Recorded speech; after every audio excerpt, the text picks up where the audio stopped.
તો ભાવનગર શહેરમાં પણ ધોધમાર વરસાદ વરસ્યો ત્યારબાદ રેલવે અંડરબ્રિજ પાણીમાં ગરકાવ થઈ ગયો છે।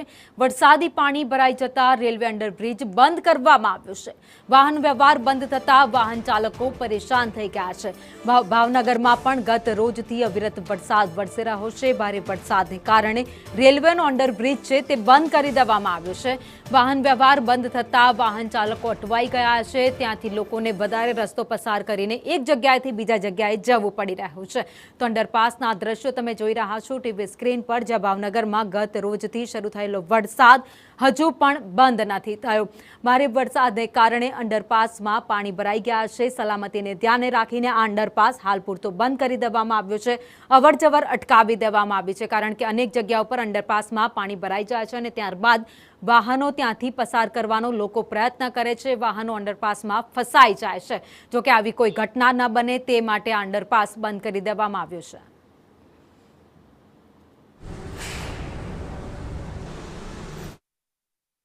નજીવા વરસાદે કહી શકાય કે જે પાણી છે તે અનેક વિસ્તારોમાં ભરાયા છે। ત્યારે હાલ ભાવનગર શહેરનો જે કુંભારવાડાનો જે બ્રિજ છે, અંડરબ્રિજ, કહી શકાય કે નજીવા વરસાદમાં જ આ બ્રિજની અંદર છે તે પાણી ભરાઈ જતા હોય છે અને તેના કારણે આ બ્રિજ છે તે બંધ થઈ જતો હોય છે। અવારનવાર વરસાદમાં આ બ્રિજ છે તે બંધ થઈ જતો હોય છે અને તેના કારણે વાહન ચાલકોને ભારે મુશ્કેલી વેઠવાનો વારો આવે છે। ત્યારે કહી શકાય છે કે માત્ર 2 થી 2.5 ઇંચ વરસાદમાં ભાવનગર શહેરના